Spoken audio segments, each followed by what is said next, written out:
MP study YouTube channel में आपका स्वागत है। मैं दीपक कुमार। जैसा कि आपको पता है, इसी पर्टिकुलर यूट्यूब चैनल पर अभी सभी सब्जेक्ट के इंपॉर्टेंट जो टॉपिक है या इंपॉर्टेंट टॉपिक की सीरीज जो है वो चल रही है, जिसमें फिजिक्स के दो वीडियो 1 और वीडियो 2 जो है वो अपलोड हो चुके हैं। और आज मैं डिस्कशन करूंगा वीडियो 3 में, जिसमें मैं टॉपिक ले रहा हूँ दोलन और तरंग और उष्मा गति की। तो दोलन एवं तरंग नाम की जो यूनिट्स है और उष्मा गति की जो यूनिट्स है, इस पर्टिकुलर वीडियो में इन टॉपिक से आने वाले जो इंपॉर्टेंट टॉपिक है उनके बारे में बताऊंगा।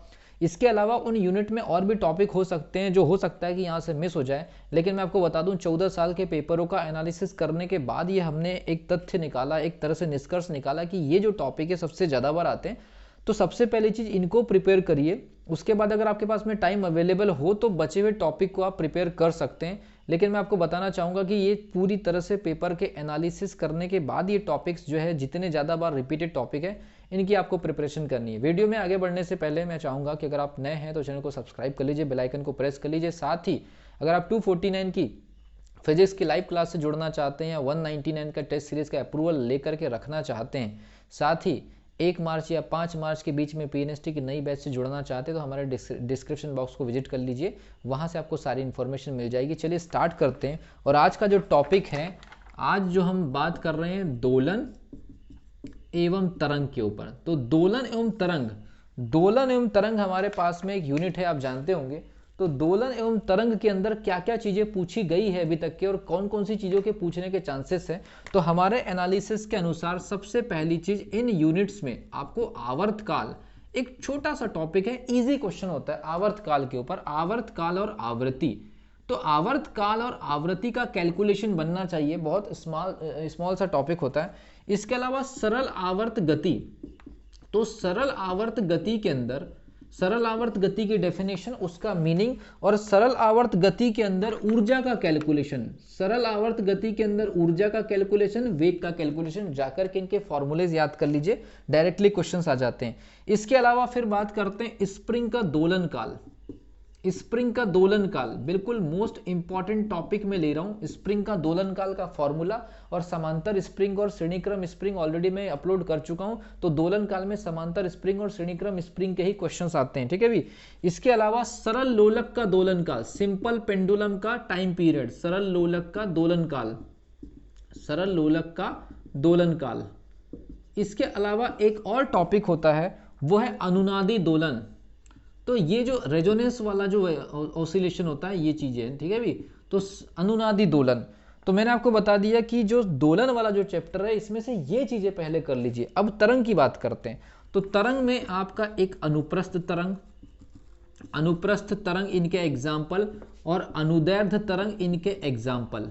तो अनुप्रस्थ तरंग, अनुदैर्ध्य तरंग की डेफिनेशन, उनके साथ में उनके एग्जाम्पल यांत्रिक तरंग के, और उसके बाद उनके वेग को प्रभावित करने वाले कारक, माध्यम है, टेम्परेचर है, डेंसिटी है, ऐसे कई कारकों के ऊपर क्वेश्चंस बन चुके हैं। तो वेग को कैलकुलेट करना।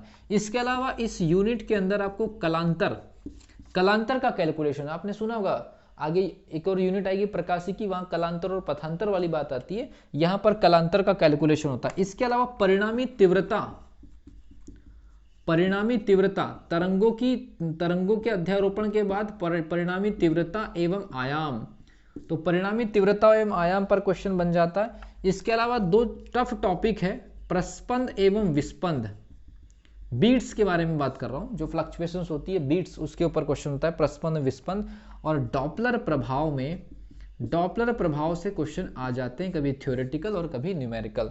तो आपको समझ में आया होगा कि दोलन एवं तरंग में कौन कौन से टॉपिक इंपॉर्टेंट है। आगे चलते हैं उष्मा गतिकी के ऊपर, और आपको बता दूं आपके सिलेबस का सबसे बड़ा जो यूनिट है वो उष्मा गतिकी ही है। इसमें ज्यादा पढ़ना होता है, इसलिए मैं आपको जल्दी जल्दी लिख दे रहा हूं। एक तो ताप गणना, डिग्री सेल्सियस से केल्विन, केल्विन से डिग्री सेल्सियस कन्वर्जन या फॉरेनहाइट से। इसके अलावा उष्मा गणना, उष्मा गणना कैलकुलेशन करना है हीट का।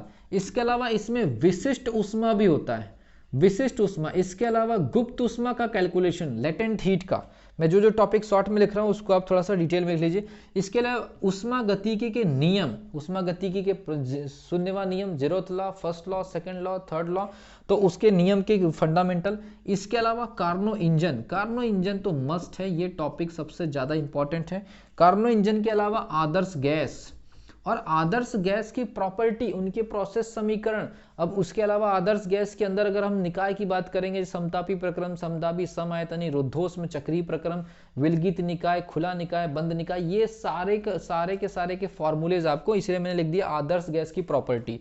तो आदर्श गैस की प्रॉपर्टीज में बॉयल का नियम, चार्ल्स का नियम, दाब का नियम, ये सारे के सारे वॉन डेर वाल इक्वेशंस वगैरह आ जाते हैं, तो इनको आप डिटेल में कर लीजिए।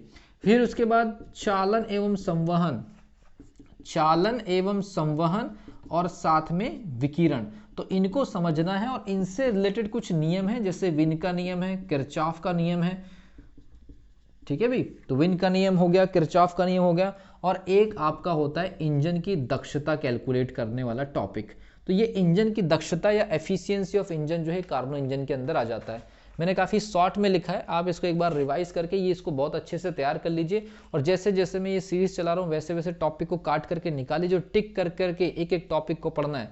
अभी फिजिक्स की सीरीज चल रही है, ये बहुत जल्दी खत्म हो जाएगी, उसके बाद फिर जूलॉजी की स्टार्ट होगी, फिर बॉटनी की होगी। तो ये मान के चलिए कि बहुत जल्दी मैं पांचों सब्जेक्ट के वो पूरे टॉपिक यूट्यूब पर रख दूंगा जो पिछले 14 सालों में मैक्सिमम टाइम आए हैं। अगर आप उनको पढ़ करके जाते हैं एग्जामिनेशन हॉल के अंदर, उनको पूरी तरह से प्रिपेयर करके जाते हैं, तो आपको आउट ऑफ 150 में से ये मान के चलिए कि लगभग 95 मार्क्स लाने से कोई नहीं रोक सकता, क्योंकि यही टॉपिक बार बार रिपीट हो रहे हैं। बस आपको क्वेश्चंस की वेराइटी और उसके बेसिक फंडामेंटल को कवर करना है। तो मिलता हूँ अगली वीडियो में, तब तक के लिए wish you all the best.